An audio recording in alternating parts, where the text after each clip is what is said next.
pessoal, sejam todos bem-vindos à nossa quarta aula da atividade de psicografia Braille, nesse ambiente virtual de aprendizagem.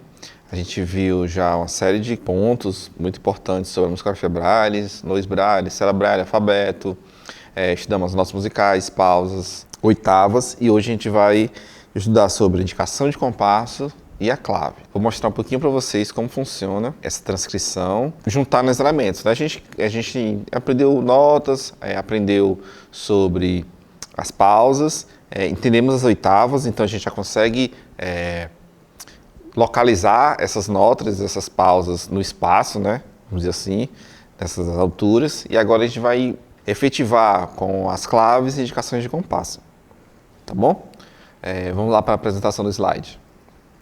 Então a gente tem indicação de compasso. Aqui visualmente a gente pode ver alguns exemplos de fórmulas de compasso. A gente tem aqui primeiro 4x4, o segundo um C, o terceiro um C cortado e por último um 2/2. Tá? Como funciona essa representação em Braille? Então ela vem da mesma forma da apresentação em tinta. No caso do 4/4, né, a fração, eu tenho aqui sinal de número, um 4, que seria a letra D, mas agora eu tenho um sinal de número, então vai ser o número 4. O número 4 na parte de cima da célula e um número 4 na parte de baixo da célula. É assim que a gente costuma falar no meio do Braille, tá? Então eu tenho 4 em cima e 4 embaixo. Do lado a gente tem um C maiúsculo, então como eu represento? Eu represento com o sinal de maiúsculo e a letra C, que é formada pelos pontos 1 em 4. Embora, por exemplo, o C represente o 4x4, qual que eu vou utilizar? O que vier na minha música. Tá? Se eu estou num processo de transcrição, eu vou utilizar o que vier na minha música. Tá bom? A gente tem o outro exemplo, que é o C cortado, que aí eu tenho os pontos 4, 5, 6 e o C.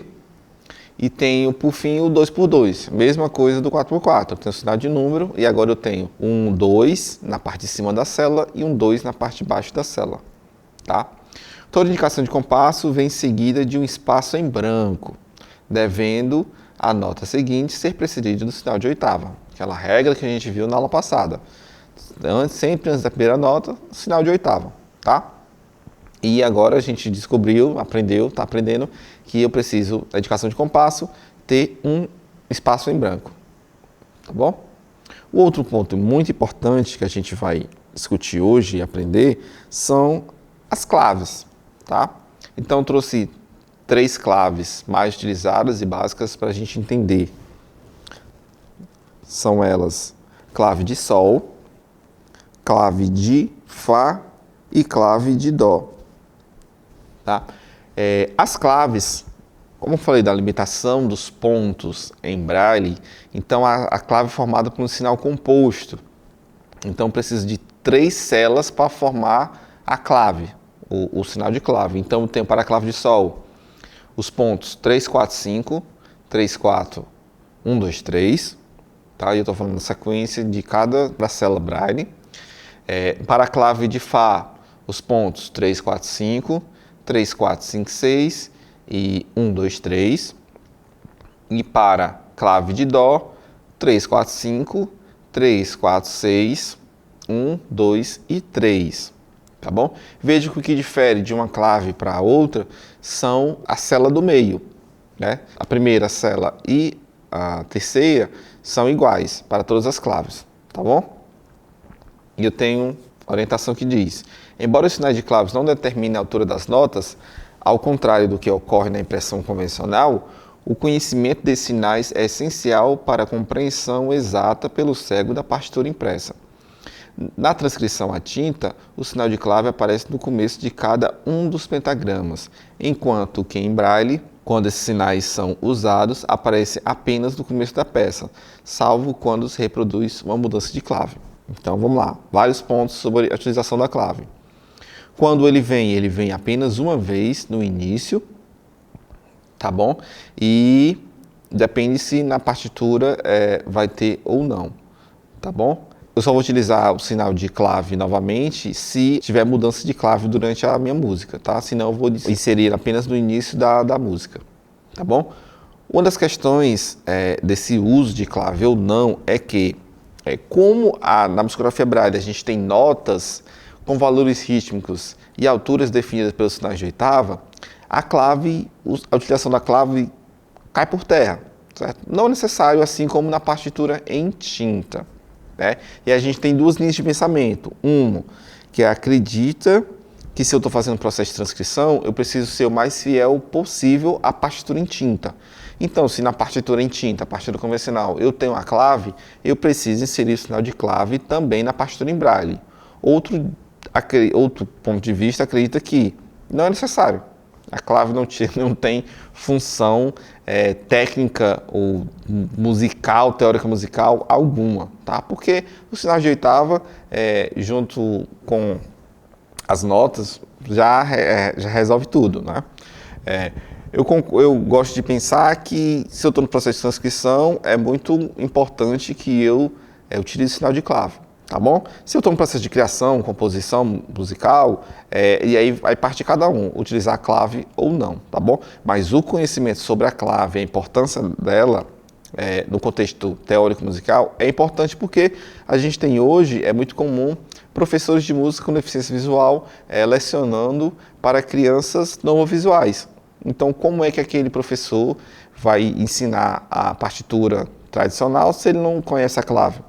Então, é muito importante que ele tanto conheça a clave, a função da clave, as notas do pentagrama gerado a partir do desenho daquela clave, o desenho, a forma de como a clave é escrita, tudo isso é muito importante, tá bom?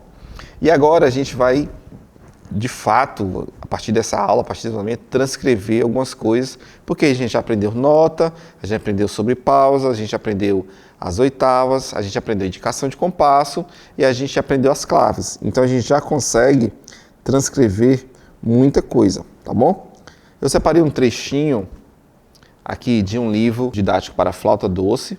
O título aqui do exercício é Com Meu Martelo. Tá? E aí vamos ver aqui o que tem que a gente já consegue transcrever, né?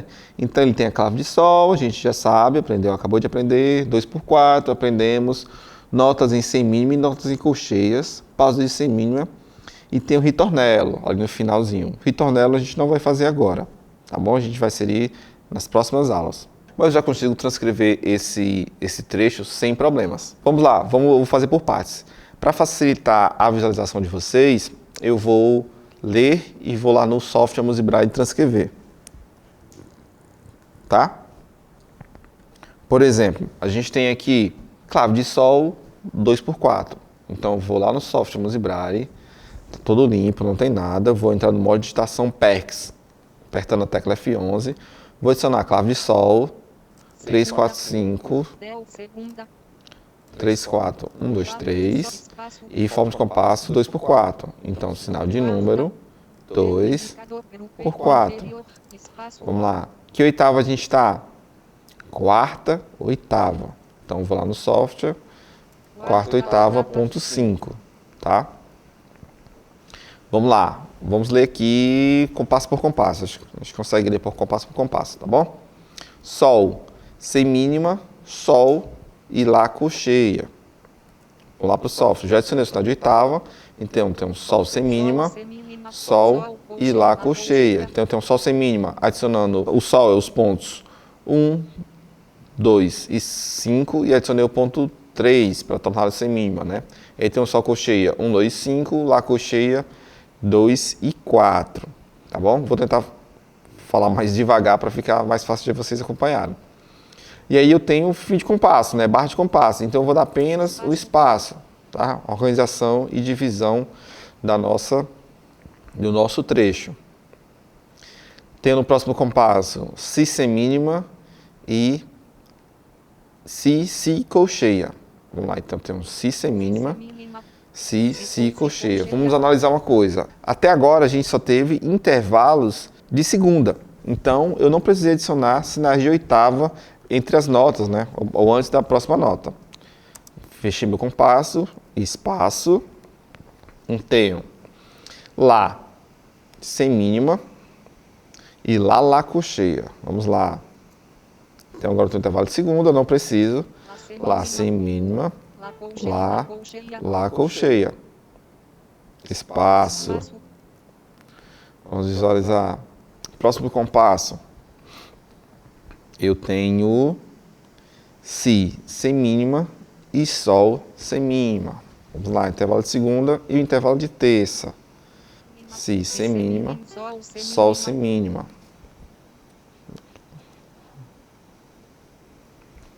Né? Então já finalizamos o primeiro sistema. Tá? Até agora só temos intervalo de segunda e intervalo de terça. Isso é muito importante para a gente, caso não cometer erros quanto à utilização dos sinais de oitava. Tá? Se eu acho que tem uma coisa certa ou alguma coisa errada, eu consigo ouvir esse trecho.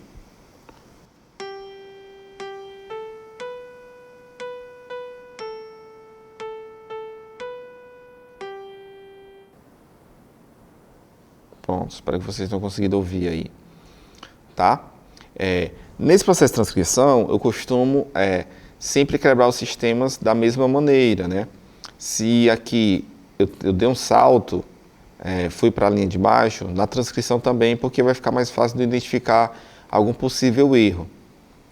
Tá bom? Então aqui no software vai apenas apertar Enter. Tá? Ele já foi para a linha de baixo, como qualquer editor de texto.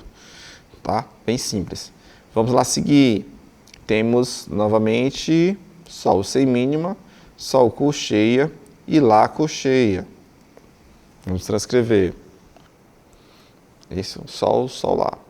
Isso, sol, sol, lá colcheia. É muito importante, vai otimizar bastante que vocês já tenham aprendido, né, as notas musicais, tá? Já tenham decorado todas as notas, tá?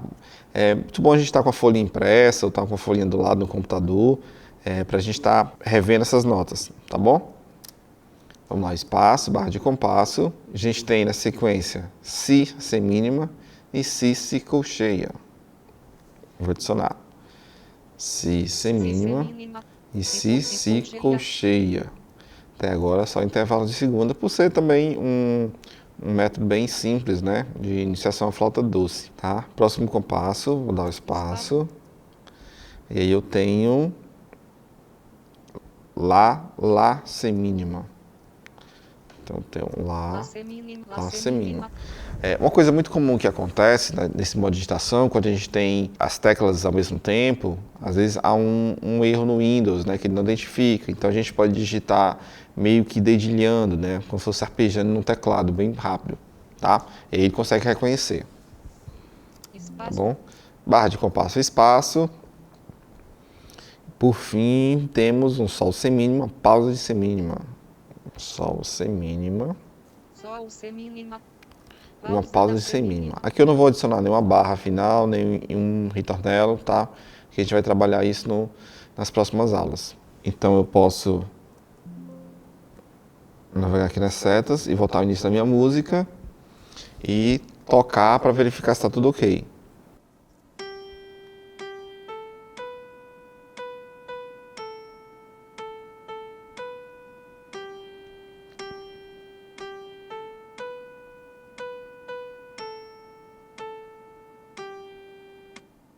Pronto, excelente.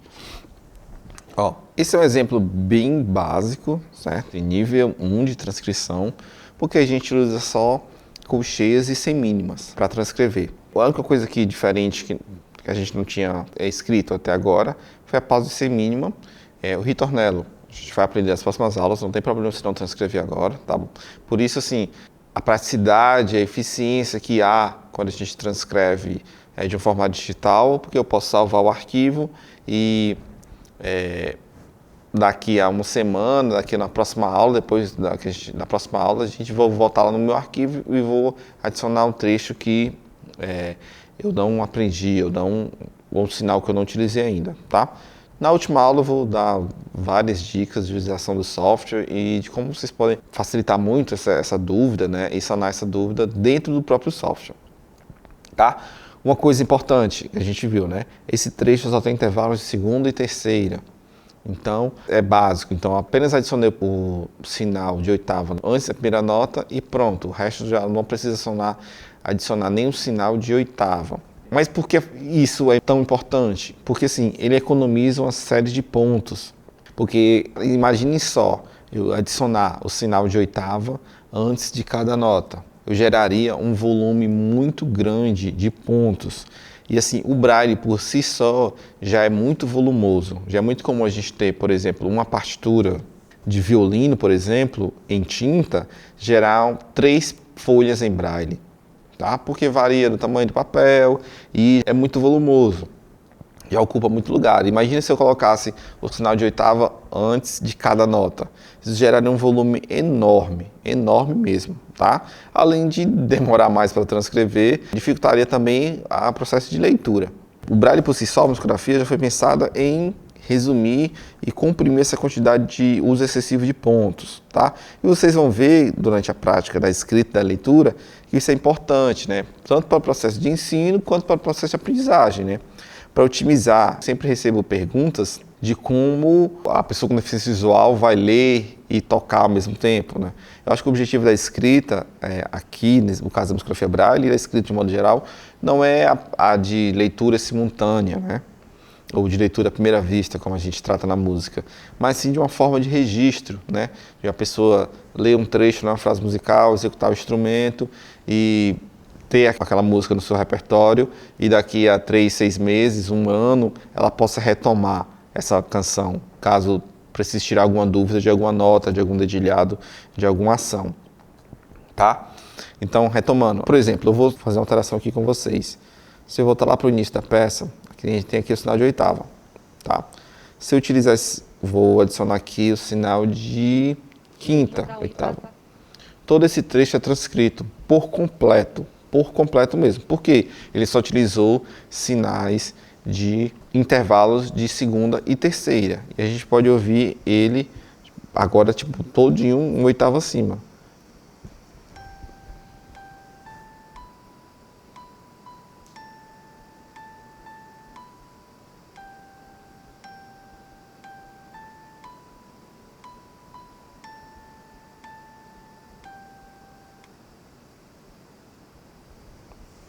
Pronto.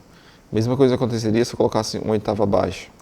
Então, eu alterando a nota de início, altera tudo. Terceira oitava.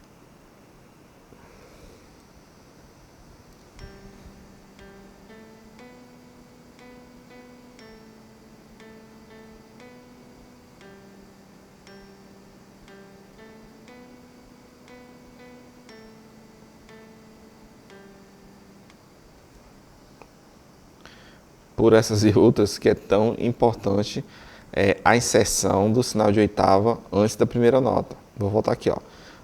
Vocês estão visualizando aí, voltei para a quarta oitava e voltou todas as notas. Se eu apagar a quarta oitava, todas as notas somem. De propósito, o software faz isso. O que ele entende? Onde estão, qual a altura dessas notas? Onde essas notas estão, né? Elas precisam ter uma altura definida, tá? Então, é muito importante. Aprendam, forcem, né? Aprender a praticar a escrita, a leitura desses sinais de oitava junto aos sinais das notas. Tá? Principalmente terceira, quarta e quinta, que são os que vocês mais vão utilizar nos processos de transcrição. Que pega ali instrumentos, as madeiras, os metais, tá bom? São as oitavas que vocês mais vão utilizar. Tanto para instrumentos de cordas também, o violino usa bastante, usa tudo nessa região, né? Acho que só da quarta e da quinta, tá bom? Talvez algumas notas da sexta, mas isso vai variar de instrumento para instrumento. Por exemplo, a gente transcreveu para a flauta doce. Então a flauta doce pega ali uma região da quarta oitava. Se eu fosse transcrever para um trombone ou uma tuba, eu teria que já ter conhecimento dos sinais de oitava mais graves, né? Segunda e terceira oitava. Tá bom? Pratiquem. Seja pelo software, seja reglete de função, máquina PEX, as ferramentas que vocês tiverem disponíveis, tá bom? E aguardo vocês na próxima aula. Obrigado e até logo.